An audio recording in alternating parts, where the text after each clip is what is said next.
Ayan, yung water is clear naman siya. So, perfect for swimming. So, may discovered ako, guys. So, parang fishing net. Yeah, ito.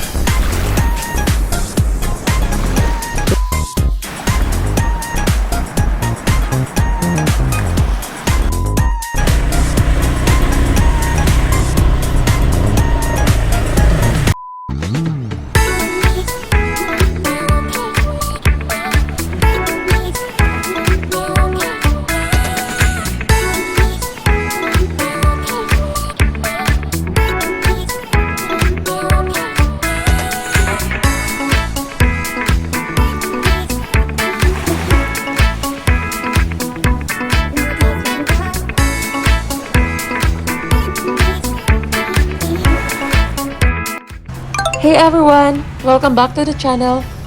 Ngayon, iba naman ang gagawin natin. We're heading to Three Trunks Beach by motorbike. Magiging exciting ito, guys, at ipapakita ko sa inyo ang buong adventure from renting the bike to riding through some epic landscape. Tara, samahan niyo ako.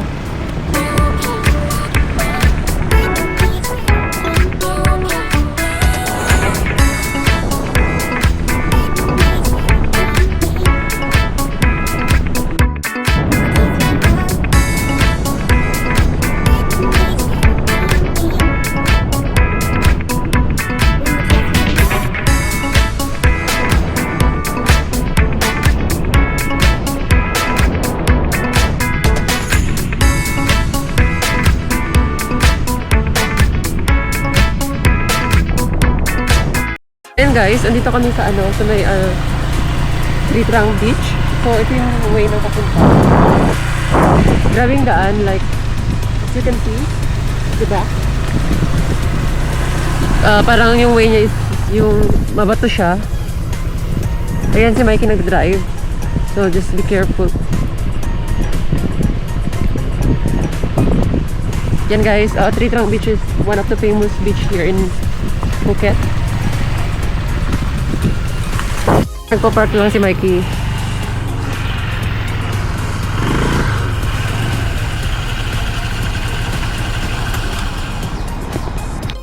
Guys, nandito kami sa sa Three Trunks Beach.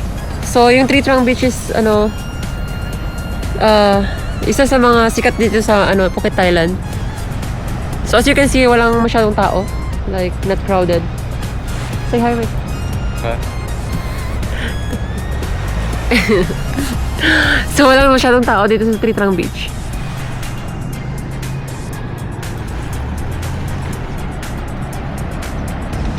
Diba? Ang ganda. Kaya siguro hindi masyadong matao kasi kasi umulan maghapon. Tapos yung weather, tingnan nyo, very cloudy siya, walang sun. So yung time dito is magsi 6 PM na. So dapat may sunset. Pero since umulan siya at tsaka pa ulan ulit, kaya hindi siya masyadong crowded. Ayun si Mikey sa likod ko. Grabe yung view dito, guys. Like as in, ang ganda mag-swimming, pero this time nilalamig ako mag-swimming. So hindi ako mag-swimming. Hindi kami mag-swimming ni Mikey.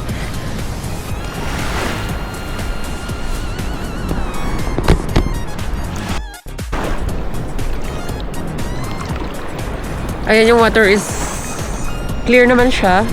So, perfect for swimming. Pero, ang lamig. Malamig siya, guys. Wow, as you can see, oh my God. As you can see, yung water is hindi siya ganun karumi. Andun si Mikey sa likod. Puntahan ko lang si Mikey kasi andun siya sa bandang doon. So honestly, itong beach na to is may mga elepante. May mga elephant din siya, pero ngayon wala kasi yung weather hindi ganun kaganda. So puntahan natin si Mikey. Pakita ko sa inyo, guys. Andun siya, guys.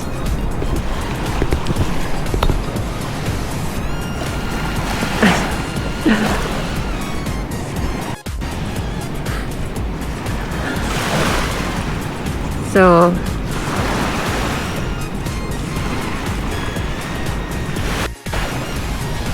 Ayun guys, pupunta kami dun sa may bandang doon. So like, wala siya doong tao. Like, yeah. Perfect talaga siya. Kung gusto mo ng private.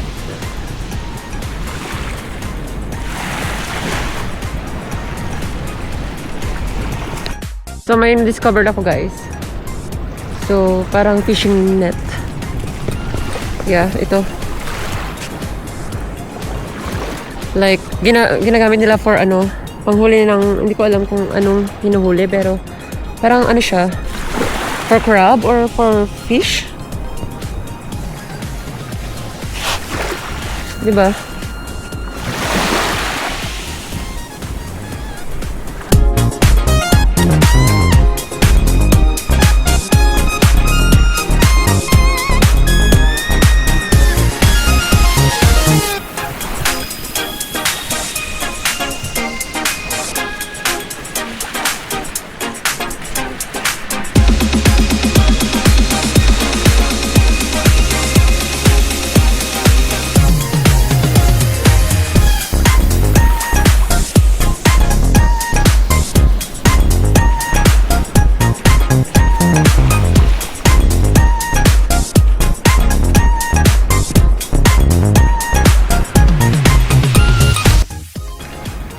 Ayan, naglalakad lang kami ni Mikey. Pupunta sa may dulo. Tapos, yung lalaking nakatayo dyan is, nagbibingwit siya. Gamit yung, pamingwit, of course. So, ayan, kung makikita nyo yung lalaki, he's a local. He's from Thailand.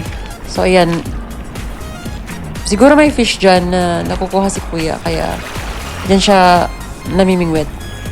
Ayan guys, kung makikita nyo guys.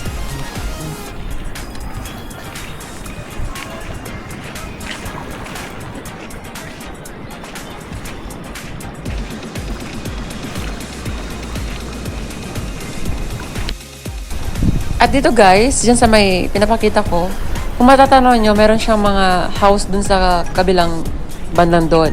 So it means meron siyang hotel dun sa banda. I think it's a resort. Tapos ayun si Mikey, naglalakad. Pupunta sa may dulo. Tapos dun sa mga bahay-bahay na may ilaw doon, mga mga hotel and restaurant din.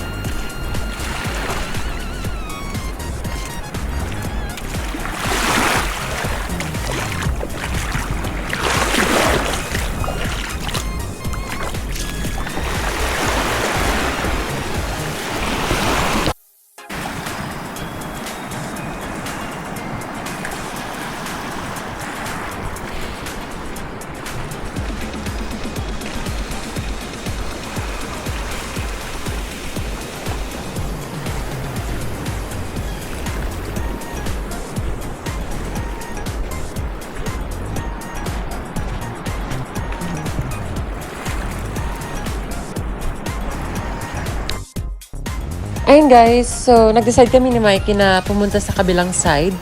Kasi dun banda may ibang kabilang side. So ayan, mag-drive kami ulit ni Mikey papunta sa may kabilang side. Tsaka ipapakita ko sa inyo kung may ibang road ba doon sa may kabila. Kasi for sure mayroong concrete road doon sa kabila.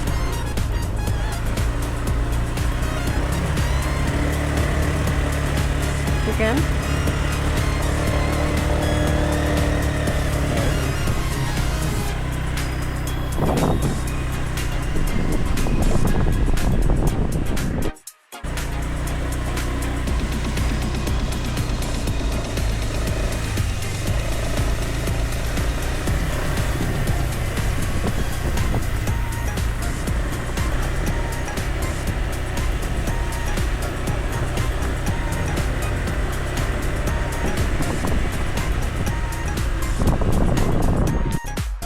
So ayan guys, meron palang concrete road.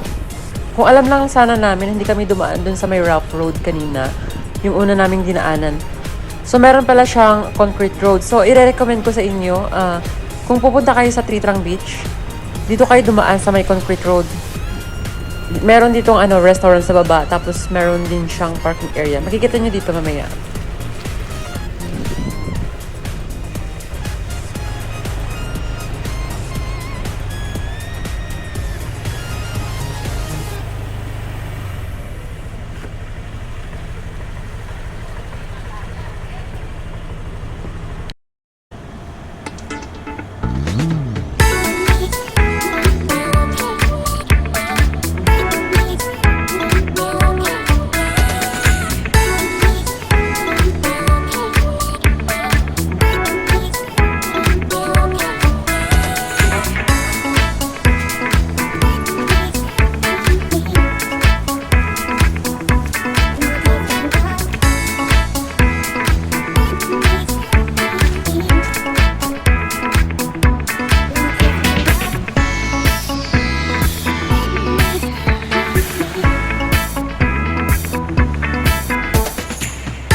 So, yan guys. Same lang pala siya dun sa may kabilang side. So, nag-decide na kami na mag-dinner na ni Mikey. So, hanggang dyan na lang yung vlog namin.